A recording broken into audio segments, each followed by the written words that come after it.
रोशनी का पर्व पूरे देश और प्रदेश में धूमधाम के साथ मनाया गया। जहां एक तरफ हर रोज शानदार सजावट देखने को मिली तो वहीं दूसरी तरफ लोगों ने आतिशबाजी भी दिल खोलकर की। लेकिन जब अंधेरा छटा तो सूरज के दर्शन दुर्लभ हो गए। वजह थी पटाखों का वो जहरीला धुआं जो कि पूरी आबो हवा पर कब्जा कर चुका था।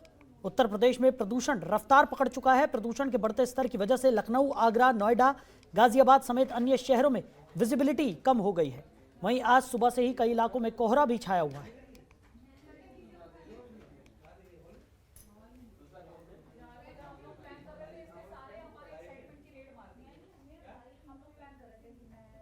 तो प्रदूषण से लोगों का हाल बेहाल है। उत्तर प्रदेश की बात करें तो अलग अलग जगहों पर लोगों को खासा परेशानियों का सामना करना पड़ रहा है।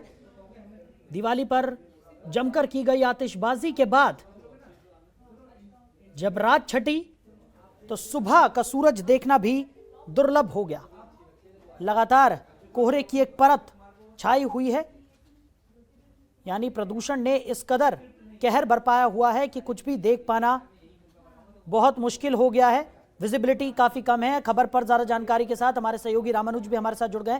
रामानुज, क्या स्थिति इस वक्त बनी हुई है? उत्तर प्रदेश में हाल बेहाल है, जहरीली हवा का कहर लगातार बरप रहा है।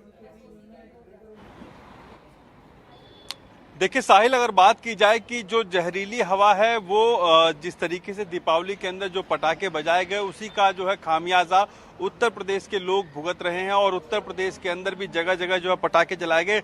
आपको मैं दिखा दूं, इस समय मैं लखनऊ के 1090 चौराहे पर हूं, जहां पर स्थिति आप देख सकते हैं कि ये धुंध सी जो लग रही है ये वास्तविक में धुंध नहीं है, ये प्रदूषण है जो धीरे धीरे जो है नीचे आ रहा है। और नमी के चलते, क्योंकि मौसम जो है वो नमी हो रही थी मौसम में, और ऐसे में जो प्रदूषण जो वायु में मिला है वो लगातार जो है हवा में जो प्रदूषण है वो नीचे आता जा रहा है। और इतना ही नहीं, उत्तर प्रदेश की अगर बात की जाए तो उत्तर प्रदेश के कई शहर जो है अब जो है वो जो खुली हवा में सांस ले रहे थे अब वो कहीं ना कहीं दम उनका घुटने लगा है। और सबसे ज्यादा प्रदूषण की अगर बात की जाए तो एनसीआर का क्षेत्र गाजियाबाद रहा कल। और आज की अगर बात की जाए तो लगातार जो है कानपुर, आगरा और मुरादाबाद, मेरठ, इन सभी जगह कहीं ना कहीं इसका खासा असर देखने को मिल रहा है। लेकिन आज सुबह जो है जो इंडेक्स की अगर बात की जाए तो इंडेक्स जो लखनऊ की अगर बात की जाए तो लखनऊ का जो इंडेक्स था वो लगातार तेजी से गिरता जा रहा है, यानी कि 100 तक जो है वो इंडेक्स पहुंच चुका है।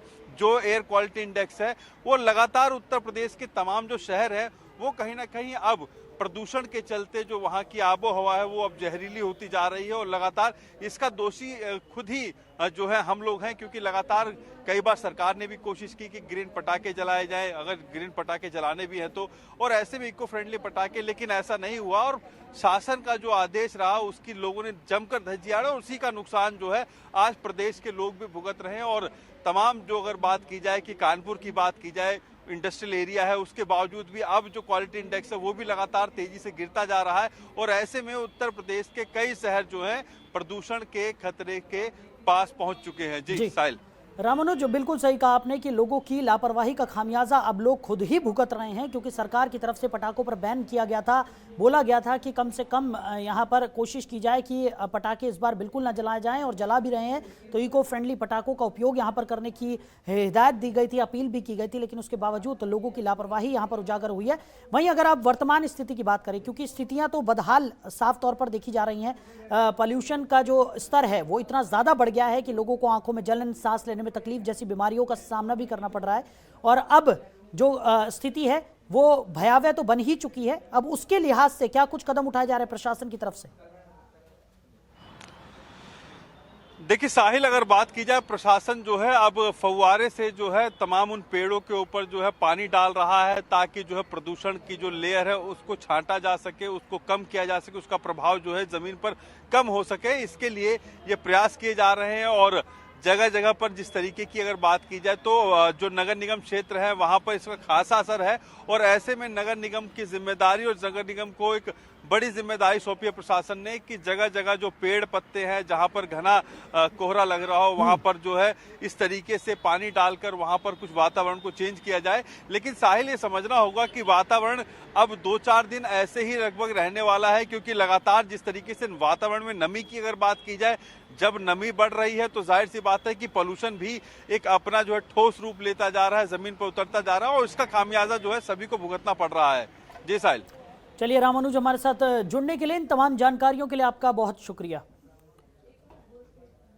तो विनायक गुप्ता भी हमारे सहयोगी नोएडा से हमारे साथ जुड़ गए हैं। विनायक, नोएडा की स्थिति की अगर बात करें, क्या स्थिति है? क्योंकि लगातार जो प्रदूषण है उसने इतना ज़्यादा नुकसान यहाँ पर कर दिया है, लोगों को खासा परेशानियों का सामना करना पड़ रहा है।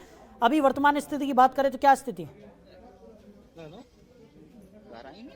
जी, आपको बता दें कि गौतम बुद्ध नगर की अगर बात करें तो पोल्यूशन का स्तर जो है रेड जोन पे आज भी दिखाया था।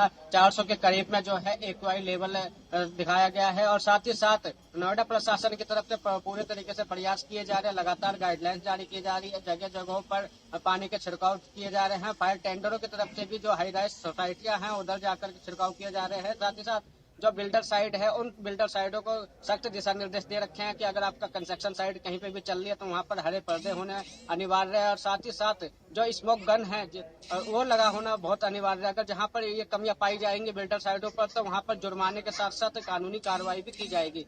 तो लगातार जो है यहाँ पर जिला प्रशासन पूरी तरीके से सख्त है और उनकी तरफ से लोगों को जागरूक करने के लिए भी लाउड स्पीकर लगाए जा रखे हैं, जगह जगह अवेयरनेस का प्रोग्राम चलाया जा रहा है। और साथ ही साथ अगर बात करें तो प्रदूषण का स्तर जब से बढ़ा है तब से अस्पतालों में जो है मरीजों की संख्या में बढ़ोतरी देखने को मिल रही है। साथ ही साथ डॉक्टरों का साफ तौर पे कहना है कि जो ओपीडी में जो मरीज आ रहे हैं उनको खांसी जुकाम हो रहा है, गले में खराश आ रहे हैं, आंखों में जलन, बच्चे जो जितने ज्यादा बच्चे आ रहे हैं वहाँ पर उनको आंखों में जलन हो रही है। साथ ही साथ जो बुजुर्ग है उनको सांस लेने में दिक्कत हो रही है। तो कहीं ना कहीं प्रदूषण बढ़ने के बाद से जो अस्पतालों में ओपीडी वाले जो मरीज है उनकी भी संख्या तेजी से बढ़ रही है। तो डॉक्टरों को साफ तौर पे जागरूक करने के लिए साफ तौर पे कहा जा रहा है कि प्रदूषण होने की वजह से अगर जरूरी काम हो तभी घर से बाहर निकले, अन्यथा घर के अंदर ही रहे, क्योंकि बच्चों और बुजुर्गों के लिए ये बहुत ही हानिकारक हवा चल रही है जिससे उनको बचाव किया जाना चाहिए। साथ ही साथ इसमें सबसे ज्यादा लोगों को जागरूक होने की जरूरत है, क्योंकि जो दीपावली में पटाखे फोड़े गए थे वो सरकार की तरफ से भी बैन थे और प्रशासन की तरफ से भी बैन किए जा रखे थे, लेकिन लोगों ने बहुत ही ज्यादा आतिशबाजी की थी जिसके वजह से प्रदूषण तेजी से बढ़ रहा था। तो कहीं ना कहीं लोग अगर जागरूक होंगे तभी सरकार भी और दोनों लोगों के काम करने की वजह से ही ये ग्राफ कम हो सकेगा प्रदूषण का। जी बिल्कुल बिल्कुल सही कहा विनायक आपने कि लोगों की लापरवाही का ही खामियाजा अब लोगों को खुद ही भुगतना पड़ रहा है और लोगों को खासा परेशानियों का सामना भी यहाँ पर करना पड़ रहा है। तो विनायक, हमारे साथ जुड़ने के लिए, इन तमाम जानकारियों के लिए आपका बहुत शुक्रिया। तो लगातार जो प्रदूषण की स्थिति है वो बढ़ती हुई नजर आ रही है, लोगों को खासा परेशानियों का सामना करना पड़ रहा है। सबसे ज्यादा असर बुजुर्गों और बच्चों में देखने को मिल रहा है। आंखों में जलन, सांस लेने में परेशानी का सामना यहाँ पर बुजुर्गों और बच्चों को करना पड़ रहा है। दीपावली के दिन जिस तरीके की लापरवाही लोगों की नजर आई उसी का खामियाजा है कि अब प्रदूषण का स्तर इतना ज्यादा बढ़ गया है कि हर तरफ कोहरे की एक चादर सी फैली हुई नजर आ रही है और लोगों से ये अपील की जा रही है कि वो जब जरूरी काम हो तभी घर से बाहर निकले, अन्यथा घर में रहना ही सबसे सुरक्षित इस वक्त माना जा रहा है। खबरों के निष्पक्ष विश्लेषण के लिए सब्सक्राइब करें Janatantra TV and press the bell icon. Never miss any update.